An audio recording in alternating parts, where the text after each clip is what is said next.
નમસ્તે મિત્રો, આજે આપણે જીસીઆરટી એનસીઆરટી ફાઉન્ડેશનનો પહેલો ક્લાસ છે તમારા બધાનો. તો આજથી આપણે આ કોર્સની શરૂઆત કરીએ છીએ. સાથે સાથે આપણે જોતા જશું કે ભાઈ ડિફરન્ટ એક્ઝામમાં કેવી રીતે આ કોર્સ આપણને હેલ્પફુલ થશે. સાથે સાથે આપણે પ્રેક્ટિસ તો કરવાની જ છે, પણ સૌથી પહેલાં આજે આપણે 6થા ધોરણથી સ્ટાર્ટ કરીશું, સામાજિક વિજ્ઞાનથી. તો એની પહેલાં આપણે જોઈ લઈએ કે આ કોર્સ કેવી રીતે જશે આગળ, કેવી રીતે સ્ટ્રેટેજી આપણે બનાવવી જોઈએ, કે કઈ રીતે આપણે મેક્સિમમ યુટિલાઇઝ કરી શકીએ આ કોર્સમાંથી, એના વિશે સૌથી પહેલાં ચર્ચા કરી લઈએ. રાઈટ? તો એનસીઆરટી જીસીઆરટી આપણે બધાને ખ્યાલ જ છે કે ભાઈ ગવર્મેન્ટ એક્ઝામની આપણે કોઈ પણ કોમ્પિટિટિવ એક્ઝામની તૈયારી કરતા હોય તો ક્યાંક ને ક્યાંક આમાંથી આપણને થોડા મહદઅંશે એક્ઝામમાં પૂછતા હોય છે. તો એવું જ કંઈક આપણે આમાં ભણવાના છીએ. ખાસ કરીને જે પણ એક્ઝામ લક્ષી હશે એને આપણે એક પણ પોઈન્ટ નહીં છોડીએ, બરાબર? તો હવે આમાં આપણે આ કોર્સમાં તમને શું શું મળશે? તો સૌથી પહેલાં તો કે ભાઈ તમને છે ને આમાં આપણે વીકમાં આપણે 10 વિડીયો જેવા વિડીયો અપલોડ કરશું, બરાબર? ચેપ્ટર વાઇઝ 10 વિડીયો જેવું અપલોડ થશે અને ચેપ્ટર વાઇઝ એક વિડીયો હશે. તમને બધાને સ્ટાર્ટિંગમાં એવું લાગશે કે ભાઈ આ તો આવડે જ છે, આ તો સાવ સહેલું છે, બટ તમને કેટલું તમે ડાયજેસ્ટ કરી શકો એ અમને ખબર હોય, બરાબર? એ પ્રમાણે આપણે કન્ટેન્ટ વધારશું કે ભાઈ જેમ જેમ આપણે આગળ જતા જશું એમ ડિફિકલ્ટી લેવલ વધતી જશે. પછી જે કોર કન્સેપ્ટ છે ઘણાને એ જ નથી ખબર હોતી કે હિસ્ટ્રી કોને કહેવાય, ઇતિહાસ કોને કહેવાય, એવું સિમ્પલ પૂછી લીધું હોય ને તો એમાં પણ ફાફા પડી જતા હોય છે, બરાબર? ગ્રામ પંચાયતનું શું કામ છે, મ્યુનિસિપાલિટીનું શું કામ છે, સરકાર કેવી રીતે ફંક્શન કરે છે, જ્યુડિશિયરી, એક્ઝિક્યુટિવ, એ બધા ટર્મ્સ શું છે, ઇકોનોમીમાં જીડીપી, જીએનપી, એ બધું શું છે, એની આપણે ડિટેલમાં એક સ્ટોરીના ફોર્મમાં સમજશું, જેથી કરીને તમને ક્યાંય તમે જ્યારે મેઇન બુક વાંચો કોઈ પણ પ્રકાશનની અથવા તો કોઈ પણ કહેવાય ને આપણે જે પણ તમારી પાસે બુક હોય વાંચવા બેસશો ત્યારે તમને એમાં કોઈ પણ જાતની ડિફિકલ્ટી ના લાગે. એટલે માટે આપણે સ્ટોરી ફોર્મમાં જોઈશું. તમારે કરવાનું શું છે? તમારે કાંઈ નથી કરવાનું. આને છે ને શાંતિથી સાંભળવાનું છે. ઠંડા મગજથી પેશન્સ રાખીને તમારે ખાલી સાંભળવાનું છે. એકવાર ના સમજાય બીજી વાર જો, ત્રીજી વાર જો, ચોથી વાર જો. આપણે એમાં અનલિમિટેડ ટાઈમ તમે જોઈ શકો છો, બરાબર? તમારી સુવિધા પ્રમાણે. તમારે આ વાંચ્યા પછી જીસીઆરટી એનસીઆરટી વાંચવાની જરૂર નહીં પડે. જે બી કાંઈ કી કન્સેપ્ટ છે એને આપણે તમને શોર્ટ નોટના રૂપમાં પ્રોવાઈડ કરી દઈશું, બરાબર? પીપીટી તમને બધાને મળી જશે. તો તમારે મેક્સિમમ એ યાદ કરવાનું કે ભાઈ આજે લેક્ચરમાં શું ચાલ્યું છે, આજે શું સરે આપણને શીખવાડ્યું છે, એના ઉપર તમારે આને કહેવાય ને આ એક બિલ્ડિંગનો એક બેઝ છે. આ જો જેટલો તમારો સ્ટ્રોંગ હશે ને એટલો જ તમને આગળ કોઈ પણ એક્ઝામમાં કામમાં આવશે. એટલા માટે આ ભણવું ફરજિયાત થઈ જાય છે. ઘણા એમ કહેતા હોય કે ભાઈ આને શું ભણવાની જરૂર છે, ડાયરેક્ટ આપણે કહેવાય ને કે ભાઈ મેઇન બુક ઉપર આવી જાય. હવે તમે યુપીએસસીની તૈયારી કરો છો, જીપીએસસીની કરો છો, તમે સીધી લક્ષ્મીકાંત ઉપાડી લીધી, બરાબર? અથવા તો તમે હિસ્ટ્રીની સીધી કહેવાય ને સ્પેક્ટ્રમ ઉપાડી લીધી, તો તમને એમાં ખ્યાલ જ નહીં આવે. તમને કોર કન્સેપ્ટ જ નહીં ખબર હોય કે ભાઈ આપણે આને કેવી રીતે આને એક્ઝામમાં આપણે મેક્સિમમ આમાંથી યુટિલાઇઝ કરી શકીએ, એ તમને નહીં ખ્યાલ હોય. તો એના માટે જ એનસીઆરટી અને જીસીઆરટીનો ફાઉન્ડેશન કોર્સ બહુ જરૂરી છે, બરાબર? તો આવી રીતના કંઈક આપણે આગળ જશું. સાથે સાથે જેમ જેમ ચેપ્ટર થતા જશે એમ આપણે એમસીક્યુ પ્રેક્ટિસ કરશું, એમ આપણે મેઇન્સ આન્સર રાઇટિંગ કરશું.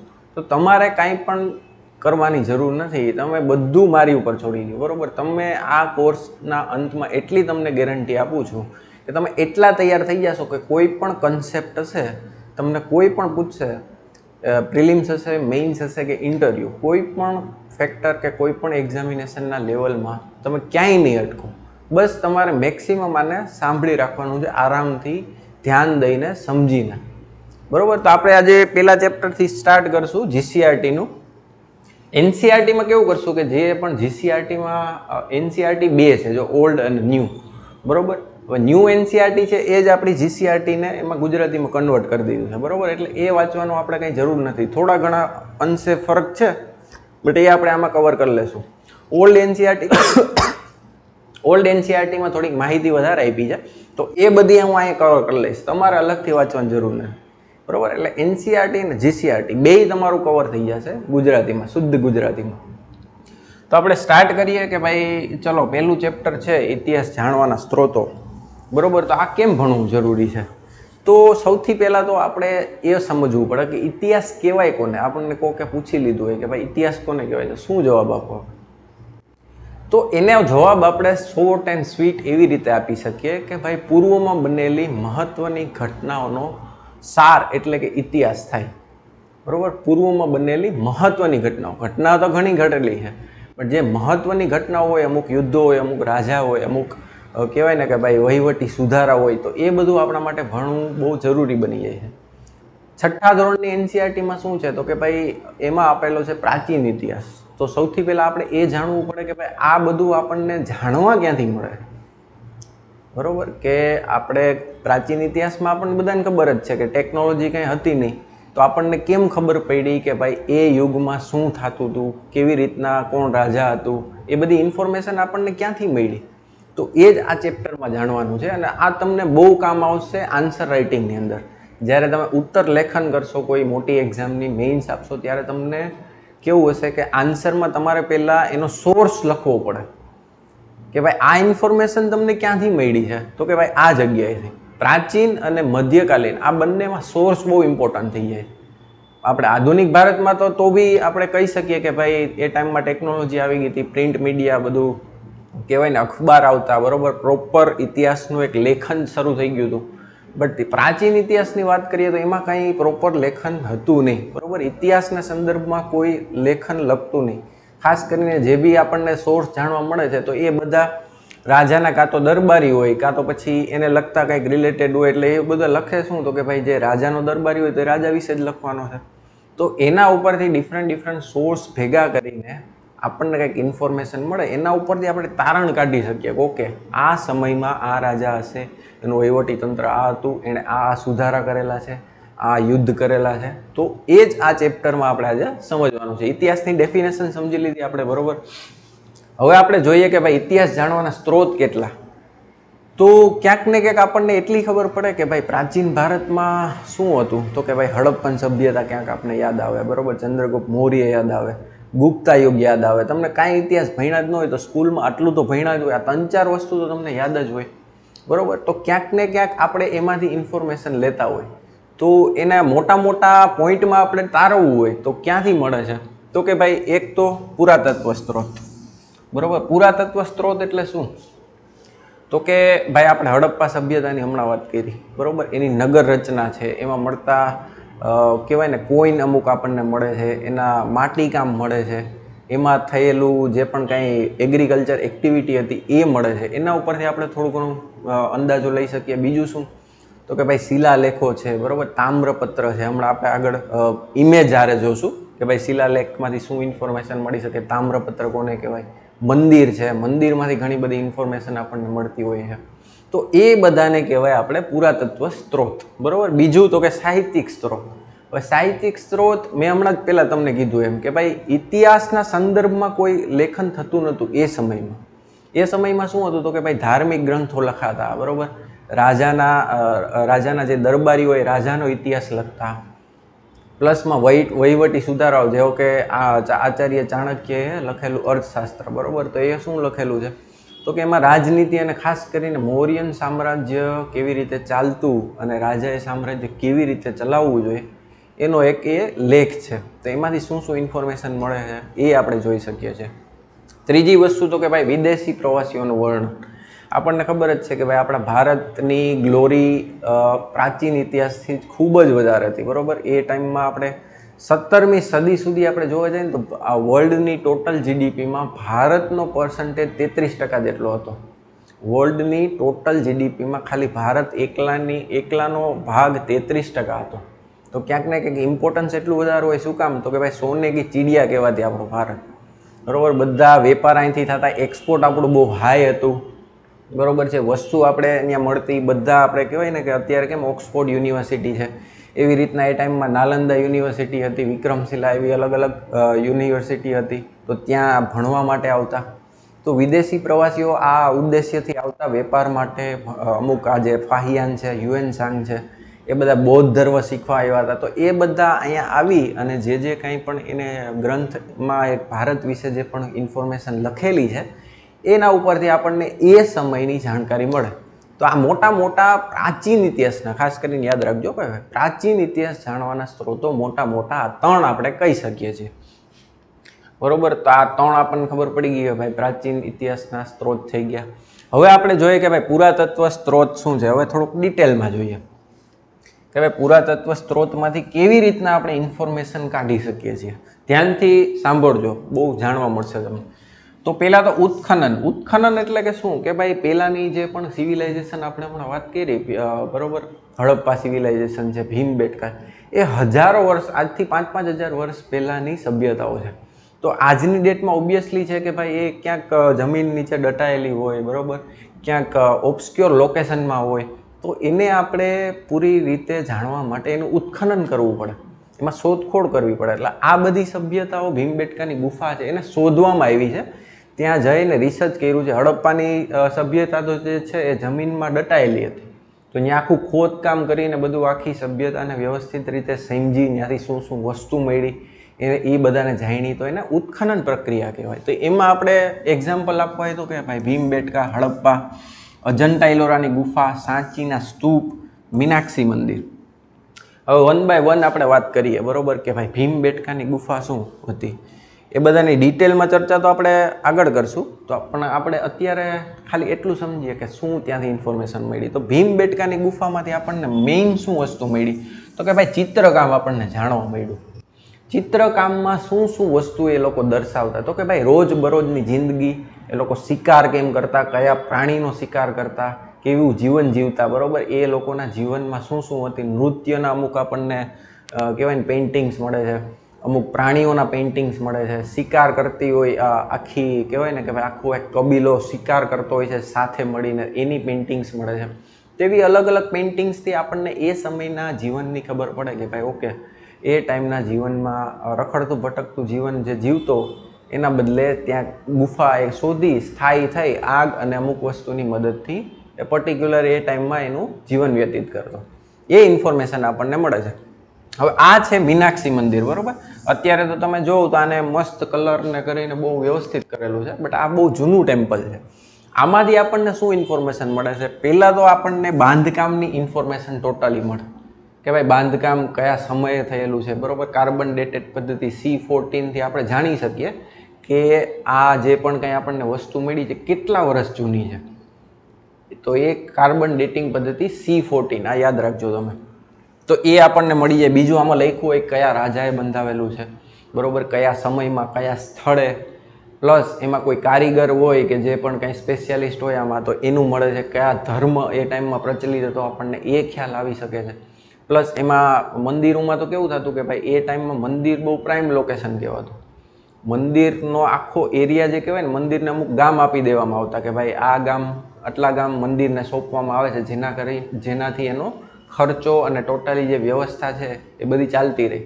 એટલે જ તમે સાંભળ્યું હશે કે ભાઈ જે પણ વિદેશી રાજા આવતા એ મંદિરમાં પહેલાં આક્રમણ કરતા. શું કામ? તો કે એને ખબર હતી કે ભાઈ બધી જે કહેવાય છે કે ટોટલ વેલ્થ, આખા ગામની ટોટલ સૌથી વધારે વેલ્ધી જગ્યા કોઈ કઈ કહેવાતી? તો મંદિર કહેવાતી.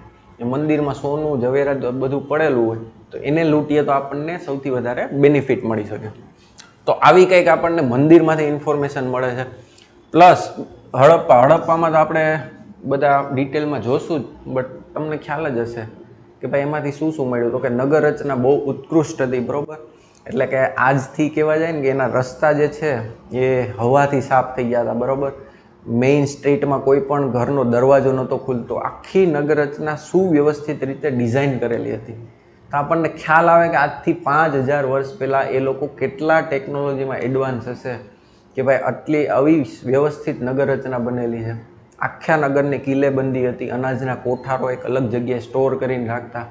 એક સ્વિમિંગ પુલ જેવું તમે ક્યાંક ફોટોમાં જોયું હશે, તો એનો કઈ રીતના ઉપયોગ એ લોકો કરતા હશે એ કંઈક આપણને અંદાજો મળે. પ્લસ ત્યાંથી આપણે અમુક કહેવાય ને કે ભાઈ પશુપતિનાથ જેવી એક સ્ટેચ્યુ મળેલી છે. એટલે કહી શકીએ કે ક્યાંક ને ક્યાંક મૂર્તિ પૂજામાં માનતા હશે કે નહીં, એ બે ડિબેટની વસ્તુ છે. પણ આપણે કહી શકીએ કે ભાઈ ધાર્મિક એવિડન્સ આપણને મળેલા છે ત્યાંથી. તો આવી કંઈક ઇન્ફોર્મેશન ત્યાંથી મળે. બીજું સાંચીના સ્તૂપ તો આપણને બધાને ખબર જ છે કે ભાઈ બુદ્ધિઝમમાં સ્તૂપનું મહત્ત્વ બહુ વધારે છે, બરાબર. ગૌતમ બુદ્ધા જ્યારે કહેવાય ને કે ભાઈ મહાનિર્વાણ પામ્યા હતા, ત્યારે એની અસ્થિઓને કહેવાય ને કે બધા રાજાને ઇન્ટરનલ કોન્ફ્લિક્ટ થઈ હતી. બધા રાજાઓને કહે કે ભાઈ બુદ્ધ અમારા હતા, અમારા હતા, અમારા હતા. એટલે શું કર્યું કે ભાઈ એના મૃત્યુ પછી એની જે પણ કાંઈ અસ્થિ કે જે પણ કાંઈ રિમેન હતા, અમુક વાળ ને નખ ને એને બધા રાજામાં ડિસ્ટ્રીબ્યુટ કરી દીધા. બરાબર, એ ડિસ્ટ્રીબ્યુટ કરીને એના અંશ ઉપર જે પણ કાંઈ વસ્તુ બનાવેલી હતી એને કહેવાય સ્તૂપ. બરાબર, બુદ્ધિઝમ આખું મેડિટેશન ઉપર, ધ્યાન ઉપર કેન્દ્રિત હતું. એટલે સ્તૂપ કાંઈક એ જ વસ્તુ તમને બતાવે છે ને એમાં અંદર જે પણ કાંઈ વસ્તુ હતી એ બુદ્ધના છેલ્લા કહેવાય ને કે ભાઈ રિમેઇન હતા, રેલિક્સ કહેવાય એને. તો સાંચીના સ્તૂપમાંથી આપણને ખાસ કરીને બુદ્ધિઝમની જાણકારી મળે. બરાબર, મીનાક્ષી મંદિર આપણે જોયું, અજંટા ઇલોરા તો કે એમાં ભાઈ અલગ અલગ ધર્મ, બુદ્ધિઝમની અમુક ગુફા છે, જૈનિઝમની છે, હિન્દુઇઝમની છે, એમાં કયા રાજા છે. બરાબર, એક કૈલાસ ટેમ્પલ છે 16 નંબરની ગુફામાં, તો એ આખું પથ્થરની એક મોટી શિલાને કોતરીને આખું મંદિર બનાવેલું છે. એટલે આવી અલગ અલગ બહુ ઇન્ટરેસ્ટિંગ ઇન્ફોર્મેશન આપણને મળી શકે છે. બીજું સિક્કાઓ. બરાબર, સિક્કાઓમાંથી તમને એમ થશે કે ભાઈ શું ઇન્ફોર્મેશન મળે, તો સૌથી વધુ ઇન્ફોર્મેશન આપણને સિક્કાઓમાંથી જ મળે. સૌથી જૂના સિક્કાઓ ભારતના કહી શકાય તો એ પંચમાર્ક હતા. બરાબર, અને પંચમાર્ક કોઈનમાંથી આપણને શું ઇન્ફોર્મેશન મળતી, તો કે ભાઈ એક તો એ કયા મટીરિયલના બનેલા હતા એ આપણને ખ્યાલ આવે. બરાબર, કે ભાઈ તાંબુ છે, જસદ છે, સિલ્વર છે, ગોલ્ડ છે, કયા મટીરિયલના બનતા, એના ઉપરથી રાજાની આર્થિક સ્થિતિ નક્કી થતી. કે ભાઈ ગુપ્તા કોઈનના આપણને બધાને ખબર જ છે કે ભાઈ ગુપ્ત સામ્રાજ્ય ભારતનો સુવર્ણ યુગ કહેવાતો. શું કામે, તો કે ભાઈ એના સિક્કા ઉપરથી જ આપણને ખબર પડીએ. એક તો બહુ મોટો પ્લસ સોનાનો અને બહુ કહેવાય ને કે ભાઈ લો ક્વોલિટીનો નહીં, બહુ હાઈ ક્વોલિટીના સિક્કા એ ટાઈમમાં ચલણમાં હતા. એટલે આપણને એ તો ખ્યાલ આવે કે એ ટાઈમની અર્થવ્યવસ્થા બહુ સારી હશે ભારતની. બીજી વસ્તુ તો કે ભાઈ અમુક આપણે સિક્કા જોઈને જ વધારે ખ્યાલ આવશે. તો જોઈ લો, આ ક્યાંક છે બરાબર ગુપ્તા યુગના કોઈન છે, આ પંચમાર્ક કોઈન છે. બરાબર, આમાં તમને એટલો ખ્યાલ ન આવે, ખાલી એટલી ખબર પડે કે આ કયું મટીરિયલ છે, પ્લસ આમાં અમુક પ્રાણી ને પક્ષીના કહેવાય ને કે ભાઈ ચિત્ર દોરેલા હતા. બટ આપણે C14 થી અંદાજો લગાડી શકીએ કે ભાઈ આ ટાઈમનો હશે. ગુપ્તા કોઈનની વાત કરીએ તો એમાં જોઈ લ્યો, બરાબર આમાં અમુક પ્રાણીના, રાજાના, બરાબર એવા બધા શેપ મૂકેલા છે. Just a second.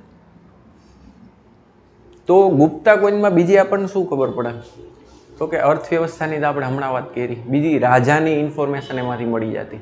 બરાબર, એક સિક્કામાં સમુદ્રગુપ્ત વીણા વગાડતો એવી આપણને કોઈન મળે છે. તો શું આપણે એના ઉપરથી અંદાજો લગાડી શકીએ કે ભાઈ એ ટાઈમમાં રાજા જે કરતો એ બધું પ્રજા એ જ કરતી. બરાબર, રાજા જે ધર્મ અપનાવતો પ્રજા એ ધર્મ અપનાવતી. તો રાજા ક્યાંક ને ક્યાંક વીણા વગાડતો હોય તો એના ઓબ્વિયસલી આપણે એવું માની શકીએ કે ભાઈ સામ્રાજ્યમાં સંગીતનું મહત્ત્વ હશે, ક્યાંક એક કલાકારોની વેલ્યુ થતી હશે. બરાબર, પછી અમુક સિક્કાઓમાં આપણને ગરુડની, વિષ્ણુ ભગવાનની છબીઓ મળે છે. તો ક્યાંક ને ક્યાંક વૈષ્ણવિઝમ ધર્મ એ ટાઈમમાં પ્રચલિત હશે એવું આપણે અંદાજો લગાડી શકીએ. તો આવી બધી ડિફરન્ટ આપણને ઇન્ફોર્મેશન સિક્કાઓમાંથી મળી જાય. સિક્કાઓની ખાસ વાત એ હતી કે એમાં ખાસ કરીને અમુક સિક્કાઓમાં ડેટ લખેલી હતી. બરાબર, મુગલના કે અથવા તો તમે કોઈ પણ ઇસ્લામિક સ્ટેટના સિક્કા જોવો ને તેમાં કુરાનની આયાતો હોય, પ્લસ બીજું કંઈક રાજા વિશે લખેલું હોય, સાલ લખેલી હોય, એટલે આપણને એક એક્યુરેટ ઇન્ફોર્મેશન એમાંથી મળી જતી. સિક્કાઓનો સૌથી વધારે બેનિફિટ એ હતો. જ્યારે ઉત્ખનનમાં વાત કરીએ તો એમાં તો આપણે ગમે એ અંદાજો આપણે લગાડી શકીએ. બરાબર, પણ આમાં સિક્કાઓમાં આપણને પ્યોર ઇન્ફોર્મેશન આપણને મળી જાય. બરાબર, તો આ હતી કહેવાય ને કે ભાઈ પુરાતત્વ સ્ત્રોત. હવે બીજું જોઈ લે, એમાં શું જોયું આપણે, ઉત્ખનન અને સિક્કાઓ જોઈ લીધા. બરાબર, હવે બીજી વસ્તુ જોઈએ કે ભાઈ બીજી વસ્તુ શું હતી, તો કે અભિલેખો. હવે અભિલેખો એટલે શું થાય, તો કે ભાઈ શિલાલેખ પથ્થરમાં કોતરેલું. તમે આપણને બધા અશોકની જોયેલું જ છે. બરાબર, જુનાગઢમાં આપણે વાત કરીએ, ગુજરાતના જુનાગઢમાં, તો એમાં અશોકનો શિલાલેખ મળી આવે છે. બરાબર, એમાં આપણને ઇન્ફોર્મેશન મળે છે કે રાજા શું પ્રજાને મેસેજ કન્વે કરવા માગતો એ બધું પથ્થરમાં લખતા. તો એમાં પ્રોપર એક્યુરેટ ઇન્ફોર્મેશન લખતા એ લોકો સાલ સાથે. બરાબર, તો અશોકના શિલાલેખો આપણને ખબર જ છે કે ભાઈ આખા ભારતમાં વાત કરીએ તો છેક અફઘાનિસ્તાન સુધી અશોકના શિલાલેખ ક્યાંક ને ક્યાંક જોવા મળે છે આપણને. બીજી વસ્તુ એમાં શું મળે, તો કે ભાઈ ભાષા, કોઈ લખેલું હોય તો એની કોઈ ભાષા હોય અમુક. બરાબર છે, એ ભાષા આપણને ખ્યાલ આવી જાય. બરાબર, બીજું વસ્તુ તારીખ લખેલી હોય, એમાં નામ લખેલું હોય. સામાજિક છે, સામાજિક એમાં સંદેશો આપવામાં આવ્યો છે, ધાર્મિક સંદેશો આપવામાં આવ્યો છે કે આર્થિક પ્રવૃત્તિ વિશે લખેલું છે, એ બધું આપણને ખ્યાલ આવે. જૂનાગઢના શિલાલેખની વાત કરીએ તો એમાં અશોકે લખાવેલું છે કે ભાઈ પ્રજાએ કઈ રીતના જીવન જીવવું જોઈએ, અહિંસાનો ત્યાગ કરવો જોઈએ, બરાબર. કહેવાય ને કે ભાઈ એક ધમ્મ અપનાવવો જોઈએ, એટલે કે ભાઈ બૌદ્ધિઝમ તમે અપનાવો તો ઠીક છે, બાકી તમે કોઈ પણ ધર્મનું પાલન કરીને આપણા સામ્રાજ્યમાં રહી શકો છો. એવા ક્યાંક ને ક્યાંક અશોક શિલાલેખમાં પોતાની પ્રજાને મેસેજ કન્વે કરતો. તો આને કહેવાય અભિલેખો. હવે તામ્રપત્ર, બરાબર. તામ્રપત્ર એટલે શું? તાંબાના પત્ર પર કોતરીને લખવામાં આવતું લખાણ. હવે તમને એમ થાય કે ભાઈ આટલા બધા સોર્સ હતા તો તામ્રપત્રની કેમ જરૂર પડી? તો તામ્રપત્રનો મેઇન યુઝ શું હતો? તો કે ભાઈ રાજા છે ને, કોઈ પણ સમજી લો કે એનો દરબારી હોય, કોઈ પ્રજા છે, બરાબર, કોઈ પૂજારી છે, હમણાં આપણે વાત કરીએ ને મંદિરના પૂજારીને અમુક જાગીર આપતા, તો રાજા ખુશ થઈને અથવા તો કોઈ પણ કારણોસર જો જાગીર આપે ને તો એ તામ્રપત્રમાં લખીને આપતા કે ભાઈ ઓકે આટલા ગામ તમારા છે, બરાબર, એ તામ્રપત્ર તમારે સાચવીને રાખવાનું. બીજા ઘણા બધા યુઝ થતા તામ્રપત્રના. અત્યારે તમારે ગુજરાતની અંદર જોવું હોય તે પાટણમાં તમને જોવા મળી જાય, બરાબર, અમદાવાદમાં LD કોલેજમાં મળી જાય, પ્લસ ગાંધીનગરમાં એક જૈન ઇન્સ્ટિટ્યૂટ છે ત્યાં તમને જોવા મળી જાય. તો આવી રીતના કહેવાય ને કે પ્રાચીન ભારતના આપણને સ્ત્રોત જોવા જઈએ તો આટલા સ્ત્રોત આપણે કહી શકીએ, અને એમાંથી કઈ કઈ ઇન્ફોર્મેશન મળે એ આપણે ડિટેલમાં જોઈ લીધું, બરાબર. હવે જોઈ લો, આ શિલાલેખ છે, બરાબર. આવી રીતના કંઈક લખાતું. એ ટાઈમમાં અશોકની વાત કરીએ તો એ ટાઈમમાં પાલી અને પ્રાકૃત ભાષા બહુ પ્રચલિત હતી, બરાબર. એટલે એ ભાષામાં ખાસ કરીને બધા લખાયેલા છે. કોઈન્સ જોઈ લીધા. આ છે કૈલાસ ટેમ્પલ, અજંતા ઇલોરાની ગુફા. મેં તમને હમણાં વાત કરી હતી કે આખું શિલા કોતરીને બનાવેલું છે.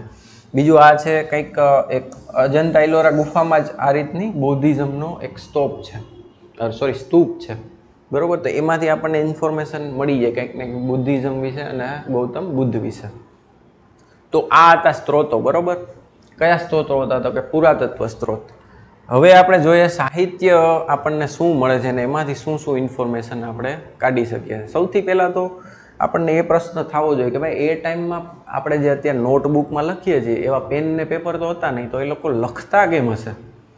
તો બે સોર્સ હતા એના માટે, તાડપત્ર અને ભોજપત્ર, બરાબર.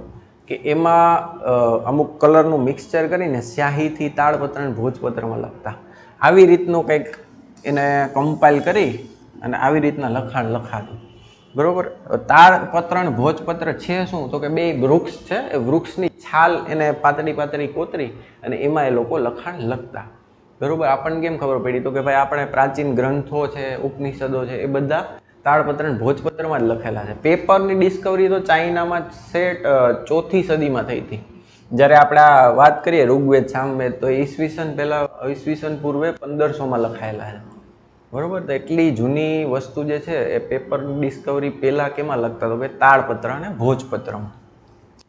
હવે આપણને ઇન્ફોર્મેશન સાહિત્યિક સ્ત્રોતમાંથી ક્યાંથી મળે છે? તો કે ભાઈ ઋગ્વેદમાંથી, સામવેદ, યજુર્વેદ, અથર્વવેદ, આપણા 4 વેદ છે, બરાબર. અને આ ઉપનિષદ એટલે શું? તો કે ભાઈ વેદ જે છે ને એ બહુ ડિફિકલ્ટ લેંગ્વેજમાં અને પ્લસ કહેવાય ને એક સ્ત્રોતમાં અને શ્લોકમાં લખાતા, એટલે એક સામાન્ય પ્રજાને એ સમજવું બહુ ડિફિકલ્ટ થતું. એટલે ઉપનિષદમાં જે છે ને એનું કહેવાય ને કે ભાઈ સિમ્પલ વર્ઝન જે લખાયેલો. અત્યારે આપણે કેમ કહીએ કે ભાઈ બહુ 1000 પેજની બુક છે, આપણને ખબર ના પડે, તો એની આપણે શોર્ટ નોટ બનાવી લે. તો ઉપનિષદ એ શોર્ટ નોટ જ કહેવાતો હોય. ગુરુ શિષ્ય પરંપરા, કે ભાઈ ગુરુ શિષ્યને જે સમજાવતા હોય એને ઉપનિષદમાં લખાણ લખી અને ઉપનિષદો ડિફરન્ટ ઉપનિષદો આપણે આવેલા છે. હવે એમાંથી કઈ રીતની ઇન્ફોર્મેશન મળે? તો ઋગ્વેદમાંથી આપણને ખબર જ છે સૌથી પ્રાચીન ગ્રંથ છે, બરાબર.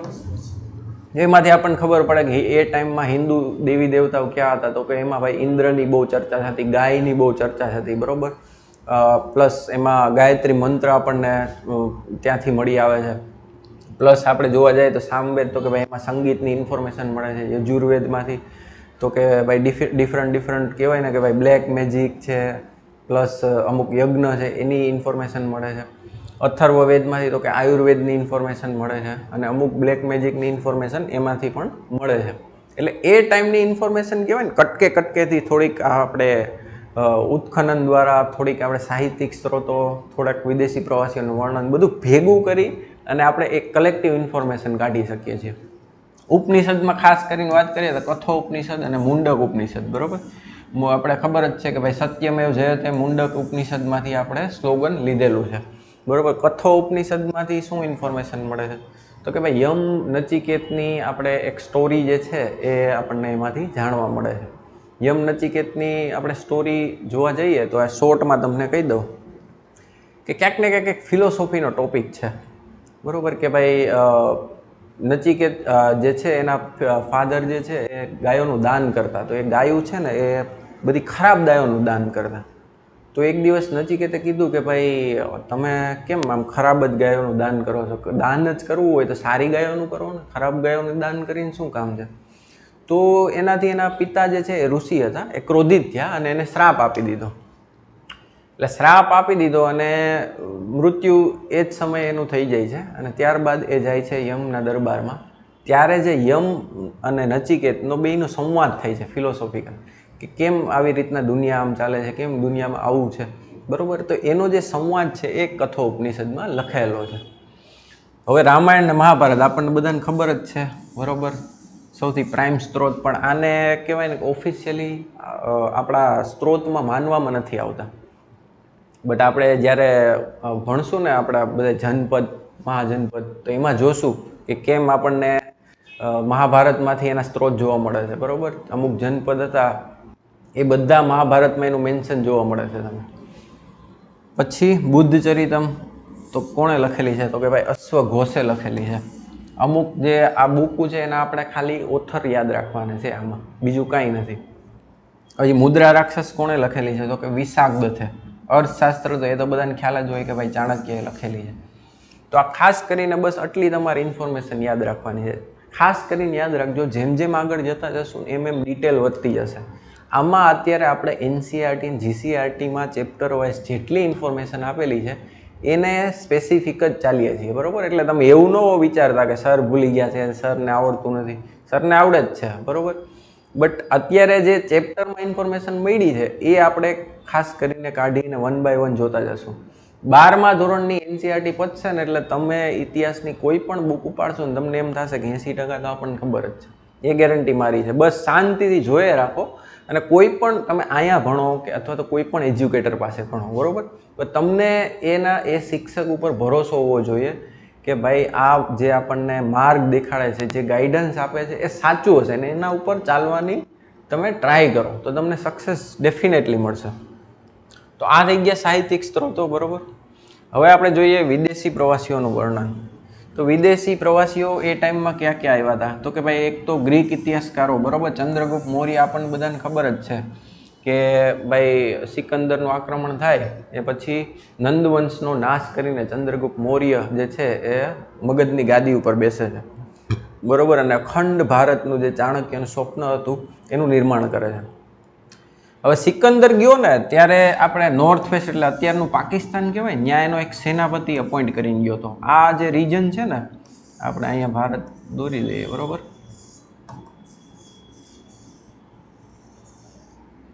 તો આ જે અત્યારે પાકિસ્તાનનો એરિયો છે ને એ સિકંદર જીતી ગયો હતો, બરાબર.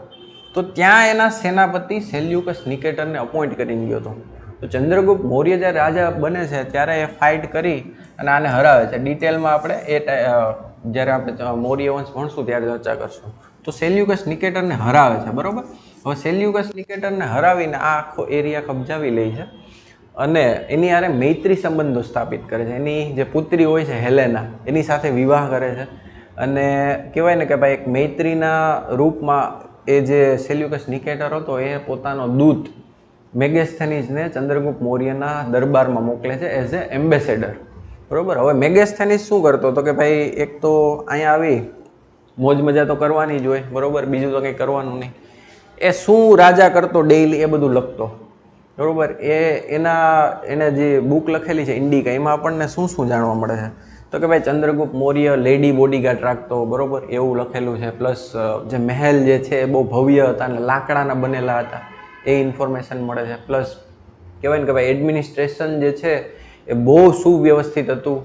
કહેવાય ને હરેક અધિકારી ઉપર વોચ રાખવામાં આવતી, હરેક અધિકારીની નિમણૂક પહેલાં એનો એક ટેસ્ટ લેવામાં આવતો, બરોબર છે. પ્લસ રાજાના સંબંધો કયા કયા રાજ્ય સાથે હતા એ બધી ઇન્ફોર્મેશન મળતી. તો આવી બધી ઘણી બધી આપણને મૌર્ય વંશની ઇન્ફોર્મેશન જે કહેવાય ને કે ભાઈ મેગેસ્થેનીસ જે છે એ ઇન્ડિકામાં લખીને આપણને આપે છે. The Periplus of Erythraean sea. હવે જો આ બુક છે ને, હવે એનો ઓથર કોણ છે ને, એનો લેખક કોણ છે કોઈ ખબર જ નથી. બરોબર, એ બુક મળેલી છે એ બી પાર્ટમાં મળેલી છે. અમુક પાર્ટ મળેલા છે, પછી વચ્ચેના ગાયબ છે, પછી પાછળના મળેલા છે. તો એવી રીતના આપણને આ બુક મળે છે, એટલે એમાંથી કોઈ કોન્ક્રીટ ઇન્ફોર્મેશન નથી મળતી. બરાબર, અધકચરી ઇન્ફોર્મેશન મળે છે. ટોલેમીએ કયો ગ્રંથ લખેલો હતો? તો કે ભૂગોળ ઉપર ભાઈ એક બુક લખેલી હતી, ફાહિયાન અને હ્યુએનસાંગ. બરોબર, હવે આ ભૂગોળ ઉપર લખેલી હતી ને એમાં ક્યાંક ને ક્યાંક કહેવાય ને કે ભાઈ એ સિકંદરના સમયમાં હતો. એટલે જે એ ટાઈમમાં જ્યારે ભારત ઉપર આક્રમણ કર્યું તો ભારતની ભૂગોળ વિશે બી આપણને થોડી ઘણી આપણને માહિતી મળે છે. હવે ફાહિયાન અને હ્યુએનસાંગ, પ્રાચીન ઇતિહાસમાં વિદેશી પ્રવાસીઓ સૌથી મહત્વના હોય ને તો આ બે છે. બરોબર, ફાહિયાન જે છે બંને ચીનથી આવ્યા હતા અને બંને અહીં શું કરવા આવ્યા હતા? તો કે ભાઈ બૌદ્ધિઝમ શીખવા આવ્યા હતા. આપણને બધાને ખબર જ છે કે ભાઈ બૌદ્ધ ધર્મનો જન્મ ભારતની અંદર થયો હતો. બરોબર, પછી ગૌતમ બુદ્ધના નિર્વાણ પછી અલગ અલગ પૂરી દુનિયામાં બૌદ્ધ ધર્મ ફેલાતો, એમાં ખાસ કરીને સાઉથ ઇસ્ટ એશિયા અને ચાઇનામાં બહુ ખૂબ મોટા પ્રમાણમાં બૌદ્ધ ધર્મનો ફેલાવો થયો હતો. તો એ જ બૌદ્ધ ધર્મને શીખવા માટે આ લોકો ભારતમાં આવ્યા હતા. હવે ફાહિયાન જે છે ને એ ગુપ્ત જ્યારે સામ્રાજ્ય ભારતમાં હતું ને ત્યારે 4થી 5મી સદીમાં ભારતમાં આવે છે. બરોબર, અને એ છે ને અમુક ભારતના એ ટાઈમના રાજા વિશે અને બૌદ્ધિઝમ વિશે થોડું ઘણું લખી અને જતો રહે છે. બરોબર, કોઈ ખાસ ઇન્ફોર્મેશન એટલી બધી નથી મળતી. બટ જે હ્યુએનસાંગ છે ને એ ભારતમાં બહુ લાંબો ટાઈમ રહી છે. બરોબર, એ કયા સમય આવ્યો હતો? તો કે ભાઈ 6ઠી સદીમાં જ્યારે હર્ષવર્ધનનું રાજ્ય હતું ભારતમાં ત્યારે આવે છે. ફાહિયાન શું લખે છે? તો કે ભાઈ એક તો બૌદ્ધ ધર્મ વિશે નાલંદા યુનિવર્સિટીમાં એ ભણવા માટે આવે છે બૌદ્ધિઝમ. તો નાલંદા યુનિવર્સિટી વિશે લખે છે કે ભાઈ ત્યાં કહેવાય ને કે એડમિશન માટે ઇવન તમને પગી જ તમારું ઇન્ટરવ્યૂ લઈ લેતા. ત્યાં જે પહેરેદાર બાર પગી ઉગતા ને એ જ તમારું ખાસ તો ઇન્ટરવ્યૂ લઈ લેતા કે ભાઈ તમને શું આવડે છે. એ લોકો બી એટલા હોશિયાર હતા અને ત્યાંથી જો એમને અયોગ્ય લાગે તો ત્યાંથી જ રિટર્ન કરી દેતા. પ્લસ ત્યાં જે અમુક કહેવાય ને કે બહુ ફેમસ બધા જે અધ્યાપકો હતા એના વિશે ઇન્ફોર્મેશન મળે છે. પ્લસ હર્ષવર્ધનના રાજ્ય વિશે ઇન્ફોર્મેશન મળે છે. હર્ષવર્ધન બુદ્ધિઝમને ફોલો કરતો એ લખે છે.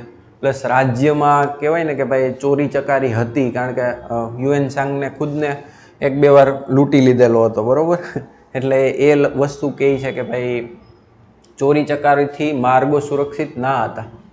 કેપિટલમાં સુરક્ષિત હતું પણ ક્યાંક તમે આખા રાજ્યમાં એવું હતું નહીં. પ્લસ હર્ષના કહેવાય ને કે ભાઈ એ કલા અને સંસ્કૃતિનો કહેવાય ને કે એક પૂજક હતો. એ ખુદ પોતે કવિતા ને એવું બધું લખતો. બરાબર, તો એ ઇન્ફોર્મેશન મળે છે. આવી ઘણી બધી ઇન્ફોર્મેશન મળે છે. આપણે ખાસ કરીને જ્યારે હર્ષવર્ધન વિશે ભણશું ત્યારે ફાહિયાનને ડિટેલમાં ભણશું. તો આવી કંઈક ઇન્ફોર્મેશન આપણને વિદેશી પ્રવાસીઓના વર્ણનથી મળે છે. બરાબર, હવે એટલું ક્લિયર. હવે છેલ્લું આ ટોપિક છે આ ચેપ્ટરનો કે ભાઈ ભૂમિનું નામ. ખાસ કરીને આપણને ખબર જ છે કે ભાઈ ઇન્ડિયા અને ભારત આ બંને નામ આપણા દેશને સંબોધવામાં સૌથી વધારે યુઝ થાય છે. તો એ નામ ક્યાંથી ઉતરી એવા એ આપણે જાણવું પડે. બરાબર, આપણું કોન્સ્ટિટ્યુશન તમે ભણો તો એમાં પહેલાં જ લખેલું આવે ઇન્ડિયા, દેટ ઇઝ ભારત. બરાબર, અને હવે તો મોદીજીનો જે સ્ટાન્સ છે તમને ખબર જ છે. બરાબર, અલગ અલગ સરકારી ડોક્યુમેન્ટમાં બધે ભારત લખવામાં આવી રહ્યું છે. એટલે ક્યાંક ને ક્યાંક ઇન્ડિયામાંથી ભારત નામ ચેન્જ કરી દેવું જોઈએ. એ બી વાત આપણે અત્યારે મુદ્દો ચાલે છે. ખેર થાય ત્યારે જોશું. તો ઇન્ડિયા શબ્દ ક્યાંથી આવ્યો? તો કે ભાઈ ઇન્ડસ પરથી ઉતરી આવેલો છે. હવે આપણે હમણાં વાત કરી ને એમ ઇન્ડસ નદી, આપણે જો ભારતનો મેપ બનાવીએ